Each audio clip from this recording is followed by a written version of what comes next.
TV Comunitária de Brasília, TV Cidade Livre, está aqui hoje na Secretaria de Políticas para as Mulheres da Presidência da República.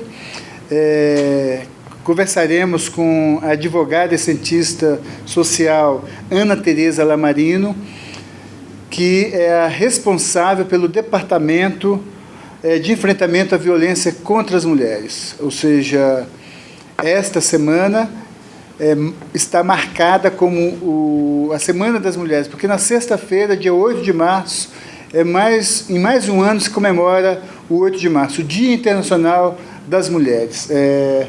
Tudo bem, diretora Ana? Tudo bem, tudo ótimo. Como é que é o trabalho de vocês dentro da Diretoria de Enfrentamento à Violência contra a Mulher? Como se dá esse trabalho? Bom, aqui na Secretaria a gente tem a principal missão de formular as políticas em âmbito nacional de enfrentamento à violência contra as mulheres e dar suporte para que todo o governo federal possa implementar esse projeto de política para as mulheres em cada uma das suas áreas. Então, a gente tem ações que são em parceria com os nossos demais parceiros do governo federal, como, por exemplo, nas áreas da justiça, segurança e saúde, e também ações em parceria e aí de execução mais direta, com os estados e municípios, firmando convênios, determinando diretrizes, formas de atendimento às mulheres, criação de serviços e assim por diante. E o 8 de março, ou seja, a linha da Secretaria, da SPM, não apenas do departamento. O 8 de março, a grande imprensa mostra as mulheres como sendo frágeis e que precisam ganhar presentes. É esta linha que a Secretaria utiliza também para marcar o 8 de março ou é uma linha diferente? De forma alguma, né? A gente trabalha, na verdade, com o conceito de emancipação e autonomia das mulheres e autonomia pensado nas suas diversas formas, né? Então, a gente trabalha, por um lado, a questão do enfrentamento à violência contra as mulheres, porque é um direito das mulheres uma vida sem violência, mas também ações voltadas para a formação, inserção no mercado de trabalho, saúde, educação. Então, é um conjunto de políticas nas diversas áreas que juntas formam o que a gente costuma chamar das políticas para as mulheres e o planejamento de gênero que se tem para o governo federal. Eu peguei uma cartilha da Secretaria da SPM que marca 5 anos da Lei Maria da Penha. E aqui diz que entre 1998 e 2008, ou seja, 10 anos, foram assassinadas 42 mil mulheres no Brasil. Por dia, 10 mulheres assassinadas. Hoje mesmo, nós tivemos aqui em Brasília uma jovem de 24 anos que estava no seu local de trabalho e o ex-namorado a assassinou na frente de todo mundo dentro de um shopping. Como é que esse quadro, a partir da instituição da Lei Maria da Penha, da instalação das delegacias da mulher, essa violência ainda continua do mesmo patamar? Ou seja, como é que está esse quadro efetivo de combate à violência, apesar do que a gente viu hoje, que ela permanece? Infelizmente ela permanece. A gente tem uma realidade hoje que não é também uma realidade apenas do Brasil, mas é uma realidade mundial, que ainda existem altos índices de violência contra as mulheres, e essa violência muitas vezes agravada, chegando ao seu extremo, que é a própria morte. Mas, então, o objetivo principal é uma mudança cultural, porque essa violência se baseia numa sociedade machista, né? É a partir do machismo que determina que os homens são mais fortes e dominam as mulheres, e aí a expressão máxima dessa desigualdade de poder entre as relações se dá através da violência. Então, é nesse padrão comportamental e cultural que a gente tenta intervir para acabar com a violência. Então, a gente tem ações que são voltadas no campo preventivo, né, que seriam ações para, justamente nesse sentido, intervir nessa cultura, mas também ações de atendimento às mulheres e combate ao crime no caso da ocorrência da violência. Então, a Lei Maria da Penha, ela não traz só o aspecto punitivo ao agressor, né, que é bastante conhecido, mas ela também traz um conjunto de iniciativas que devem ser feitas também pelos estados, municípios e governo federal, de atendimento e proteção dessas mulheres. Então, a gente tem criado a rede de atendimento, que conta com as delegacias, mas não só. Existem também os centros especializados de atendimento às mulheres, que prestam um atendimento psicossocial. Existem as casas-abrigos, para onde elas são encaminhadas quando estão em risco iminente de morte. Existem os juizados especializados, promotorias especializadas, defensorias públicas especializadas, serviços de saúde, que juntos formam a rede de atendimento às mulheres. Então, a gente procura sempre pedir, né, e sensibilizar o público de que essa é uma questão que não pode ser tolerada, as mulheres devem procurar ajuda, os serviços estão à disposição para isso, e ao mesmo tempo tentar influenciar para que isso não aconteça, mas a gente sabe que, infelizmente, a nossa sociedade ainda é machista e a gente tem esse quadro. Mas justamente essa questão cultural, ou seja, a concepção patriarcal nas relações sociais, inclusive o patrimonialismo com a concepção do Estado reflete nessa violência contra as mulheres.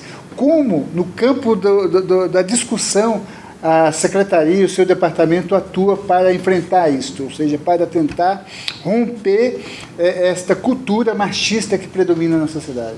A gente tem ações que vão desde de sensibilização dos atores envolvidos nesse processo de atendimento. Essa sensibilização, ela se dá como? Cursos de formação, de capacitação, isso dos para agentes as mulheres, públicos, ou agentes públicos que atuam no atendimento e, de alguma forma, estão presentes nessa rede de atendimento às mulheres, para que saibam dar uma resposta efetiva, né, no caso da ocorrência da violência.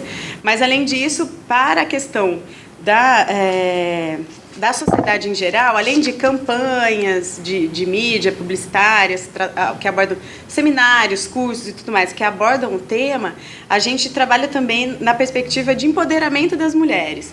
Porque a gente sabe que são dois os caminhos, né? A gente tem que tratar também das masculinidades, desse comportamento dos agressores e de um fortalecimento e empoderamento das mulheres para que elas possam enxergar essa violência que elas vivenciam e, por elas próprias, buscar caminhos para superá-la. E qual o caminho para empoderá-las, para que as mulheres, de fato, tenham autoridade, poder real de enfrentamento ao machismo? Aonde vocês, através das políticas públicas da Secretaria, investem para que isso ocorra? A gente tem 2 serviços que são pensados para isso, né? Um deles, o Ligue 180, que é uma central de atendimento telefônico em que a mulher pode ligar e receber todo tipo de informação, orientação em relação às questões que ela vivencia.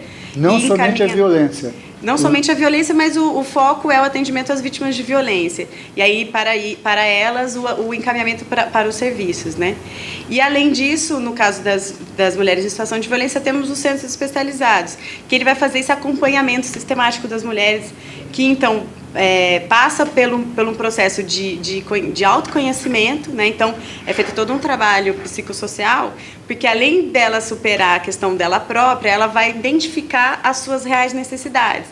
Então, pode ser que, para alguma mulher, o que ela falta para conseguir essa emancipação é uma melhor inserção no mercado de trabalho. Então, ali ela vai ser inserida em programas nesse sentido, ou formação, habitação, enfim. Essas outras questões que envolvem a autonomia das mulheres são trabalhadas também nesses centros, além da própria realidade de como enfrentar a violência. E desde a criação da SPM, apesar que você entrou aqui em 2009... 2007. 2007. Isso. Você entrou em 2007. Sim.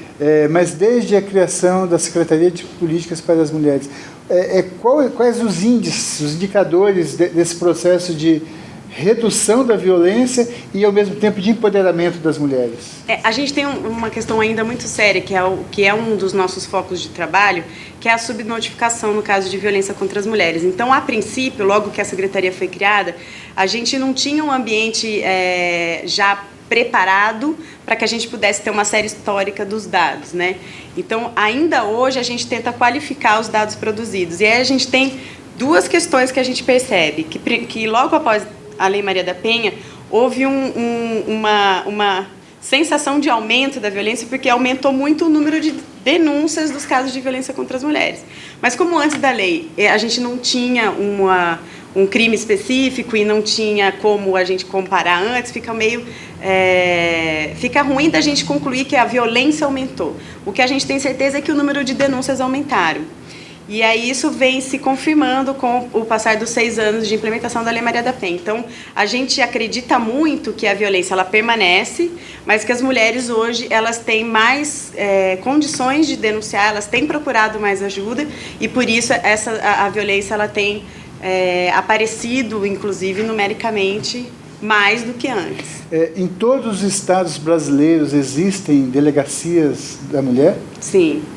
Em todas as unidades da federação? Sim, a gente não tem ainda em todos os municípios, mas em todos os estados. Todas as capitais? Sim, a gente tem hoje, assim, no nosso site, isso é até importante divulgar, a gente no www.spm.gov.br existe um link que vai estar lá identificado como Ligue 180, que ao clicar nesse link aparece o mapa do Brasil. E aí você pode escolher os estados e os municípios que lá estão relacionados todos os serviços existentes de política de atendimento às mulheres. Não só da questão das delegacias, mas todos os serviços aqueles prestados. Que eu mencionei, inclusive também outros que compõem a rede de enfrentamento, que é mais ampla, e não só essa de atendimento direto, como, por exemplo, organizações não governamentais de apoio às mulheres, de direitos das mulheres, e conselhos, organismos de política para as mulheres, todos estão lá listados. As entidades da sociedade civil e a secretaria, elas têm uma relação de parceria nesse enfrentamento? Muito próxima. A secretaria, na verdade, ela é fruto de uma luta do movimento de mulheres. Então, como a gente tem essa origem, né, muito ligada com o movimento de mulheres, a gente continua ainda hoje muito próximo. Então, as nossas políticas que hoje compõem o Plano Nacional de Política para as Mulheres são resultado das recomendações trazidas nas conferências de política para as mulheres. A gente já realizou 3 conferências, a última em 2011, e então todas as ações da SPM se baseiam nas demandas das próprias mulheres, e que são representadas não só pelos movimentos organizados, mas também de determinados setores, como as mulheres empregadas domésticas, as indígenas, todas representadas nas conferências. E também na própria implementação de projetos, a gente tem apoios e parcerias com a sociedade através dos movimentos de mulheres. Recentemente, alguns meses atrás, não é tão recente, porém, saiu a informação de que o Distrito Federal é o estado, a unidade da federação que tem o maior índice de violência contra as mulheres. Isso é verdade?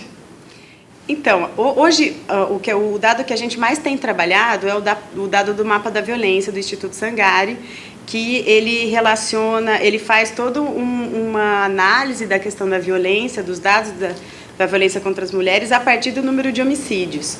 Então, nesses dados, o estado com o maior índice de violência é o Espírito Santo.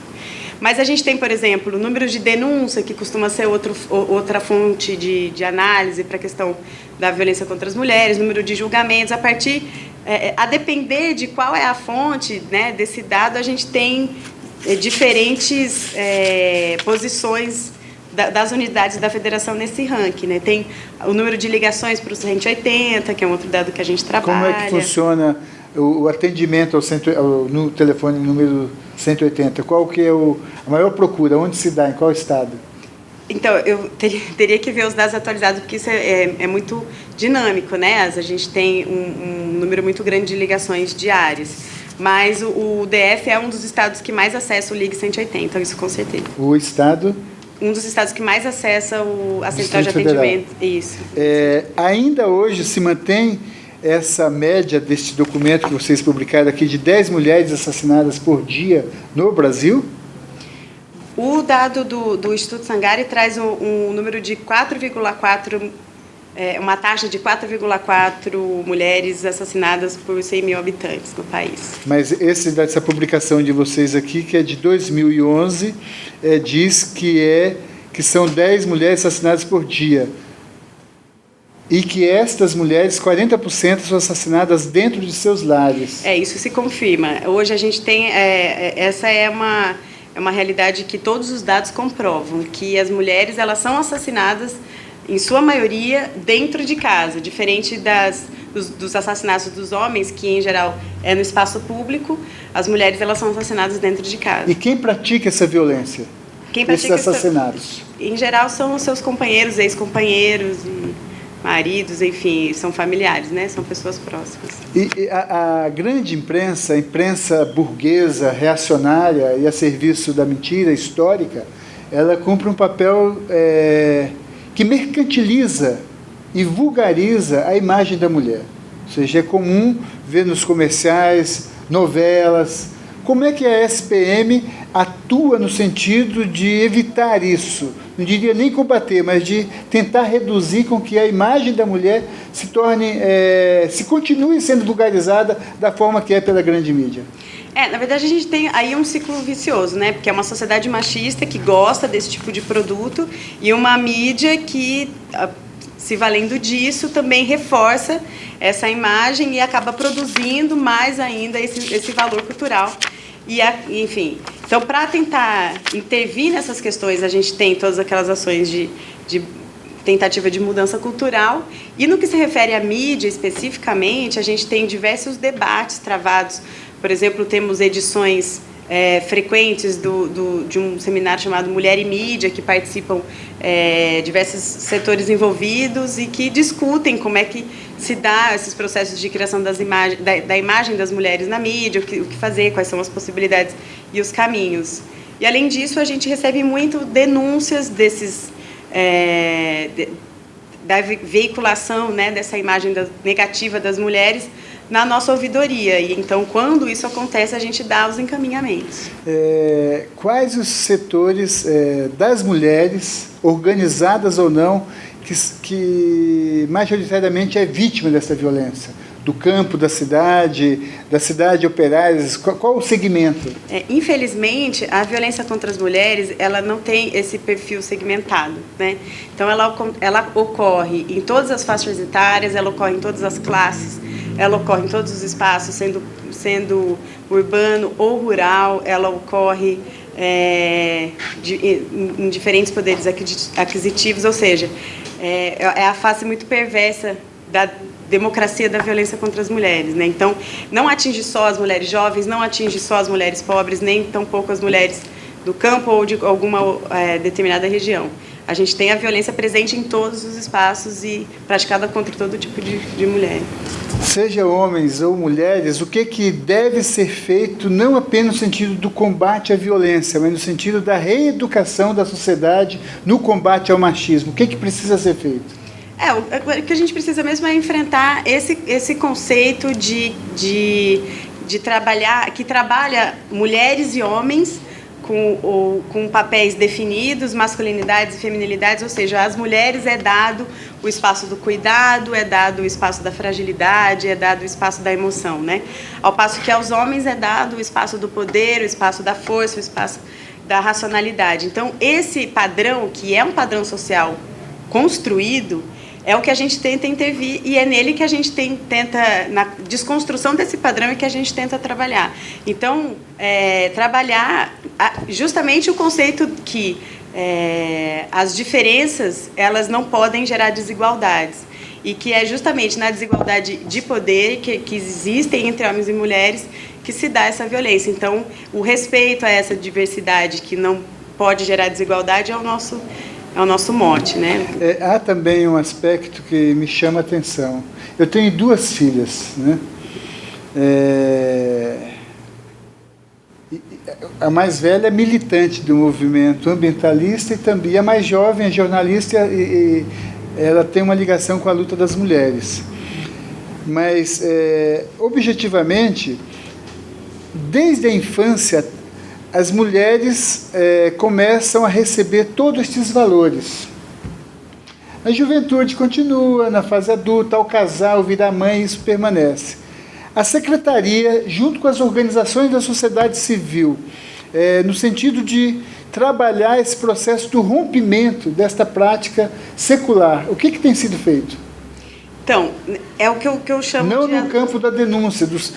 É importante ligar ao número 180, mas essas ações preventivas, elas se dão pontualmente como? A gente tem programas junto às escolas, por exemplo, né? Então, a inserção do conteúdo que aborde essa questão desde nas matrizes curriculares dos colégios, né? Capacitação dos professores também para abordar esse tema, porque a gente sabe que não só as meninas recebem esse padrão de comportamento e reproduzem em todas as fases da sua vida, mas também os meninos, né? Então, esse papel definido para homens e mulheres é que é a grande questão. Né? Então, desde a infância, lá, os brinquedos, que são os das meninas, os brinquedos os meninos brincam com coisas mais sociais, né? Bola, que é o grupo e tal. Já as meninas, coisas mais restritas, que reproduzem o trabalho doméstico, enfim.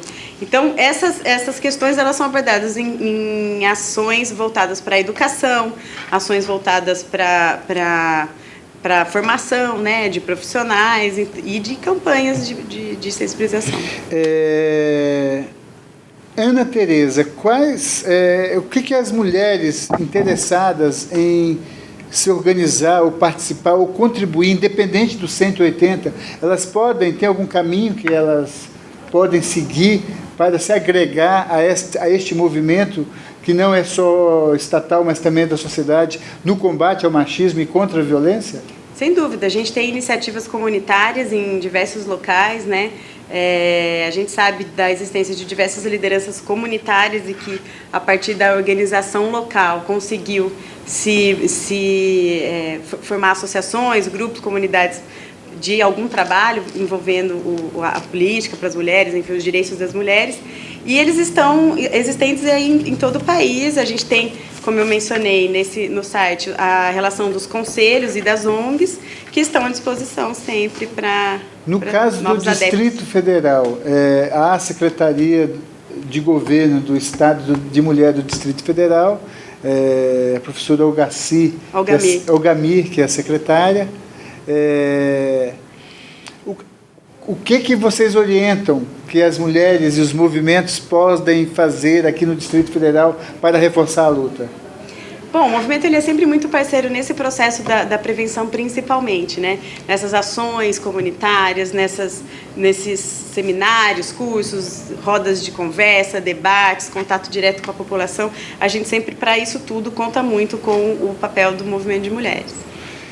E voltando um pouco à questão da violência praticada cotidianamente contra as mulheres, como essa violência se dá? Dá no lar, dá na rua, mas quais as formas que ela ocorre e que muitas vezes se passa despercebido, sem ser a violência do assassinato, do espancamento? É muito comum a palavra violência ser muito relacionada ou à agressão física, né, violência física, ou à própria morte, né? Mas a violência ela se dá de diversas formas.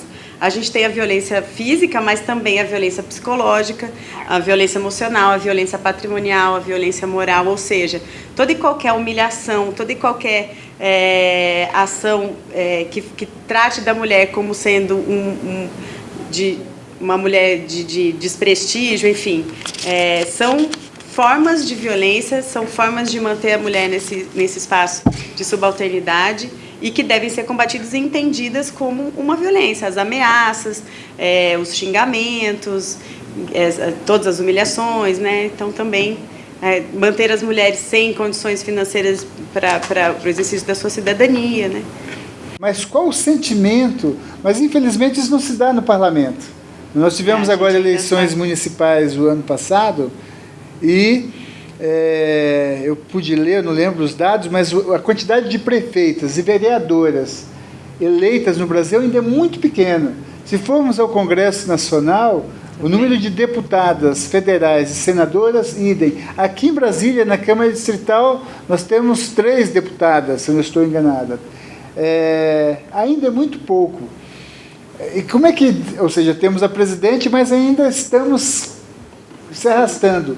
Como é que você vê esse quadro? Por exemplo, a questão da obrigatoriedade das vagas nos partidos de candidatas, o percentual X, que parece que é 20% de vagas, 30% tem que ser mulheres.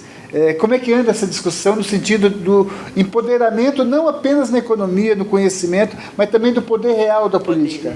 Bom, esse é ainda um desafio. A gente tem visto uma melhoria significativa, um aumento muito grande de mulheres em diversos, diferentes espaços de poder, mas ainda temos um caminho longo a seguir. O que eu vejo é que, com o fato de termos uma presidenta, isso já muda muito, porque, pensando naqueles padrões culturais que a gente estava falando, hoje, a menina que nasce hoje, e que está se formando hoje, ela sabe que ela pode ser presidenta, porque afinal de contas ela tem uma presidenta. Então, o que antes era impensável. E assim por diante, né? A gente tem que reconhecer também o valor e a construção pedagógica que também se dá da visibilidade desses espaços de poder sendo ocupados por mulheres. E a gente sabe, por exemplo, que na justiça, hoje, a gente tem ingressantes na carreira, a maioria ainda são mulheres, no entanto, presidentes de tribunais ainda são minoria, mas cada vez a gente tem conquistado mais espaços, né? Então, precisamos continuar nessa luta, que é o caminho aí de desconstrução. Na década de 80, eu acompanhei, hoje já não tanto, mas o movimento organizado de mulheres, ele era mais ousado, pelo menos me parece, no sentido do enfrentamento. Hoje ele pode ter mais força, mais poder, mas a visibilidade, pelo menos eu tenho essa sensação. Ou seja, eu observo o movimento sindical, o movimento camponês, teve um encontro agora que foi uma grande vitória do movimento de mulheres camponesas. Porém, na sua avaliação, o movimento de mulheres, ele hoje cresceu bastante? Como é que anda? Como é que se dá? Como é que está? O que se pensa? Eu acho que ele tem mesmo um perfil diferente do vivenciado na década de 80, né? Mas que também se justifica pela diferença, pelo contexto social político que se vivenciava também nesses diferentes momentos, né? Então, o que eu vejo que hoje a gente tem as mulheres conquistando muitos espaços, as mulheres elas têm mais voz, elas têm uma atuação muito mais significativa, muito mais ativa, e isso se dá em decorrência do trabalho de todo esse movimento de mulheres. E o movimento de mulheres que antes tinha como principal pauta essa visibilidade das suas questões, hoje também tem a responsabilidade de gerenciar, né, muito do que já conquistou. Então ele está ocupando esses dois papéis, né, hoje simultaneamente. Então eu acho que é um pouco da avaliação que você mesmo faz, né? Ele está mais fortalecido, mas talvez em termos de visibilidade, como esse não é o principal foco agora, né? Enfim, fique menos visível. Nós estamos na Semana da Mulher e 8 de março, essa disputa ideológica, política, entre o conceito histórico do 8 de março e o conceito de capital, de mercado, ele é muito cruel e a gente perde. Eu digo a gente porque eu tenho visto movimentos organizados de mulheres defendendo a mulher frágil para receber presente na contramão da história do 8 de março. A Secretaria de Política das Mulheres, ela tem uma atuação, o que está sendo desenvolvido nesse sentido de resgate da importância do 8 de março para as mulheres? Bom, a gente trabalha para o 8 de março sempre essas ações de visibilidade do que está sendo produzido, do que está sendo conquistado pelas mulheres e tudo que a gente tem de avanços, né? Nunca na lógica da mulher sensível, na mulher frágil e que está esperando receber flores, né? O que a gente quer, longe de receber flores, a gente quer ser ouvida, ser respeitada, ter garantido os seus direitos e, enfim, diminuir ou eliminar essa desigualdade existente com os homens, né? A TV Cidade Livre, ela está nessa luta há 15 anos e vai continuar, porque não só a desigualdade existente de gênero, mas também a desigualdade econômica, política, porque, apesar dos avanços, infelizmente, a exploração do homem pelo homem ainda faz com que meia dúzia controle a riqueza e milhões vivam graças à assistência do Estado. Então, a gente agradece a oportunidade que a gente conseguiu aqui com vocês, e a TV Comunitária está à disposição da Secretaria de Política das Mulheres, e especialmente de todas as mulheres na luta contra o machismo, contra a violência e em defesa da luta das mulheres de todo o povo. Muito obrigado. A gente que agradece a oportunidade e também colocamos a Secretaria à disposição. Obrigado.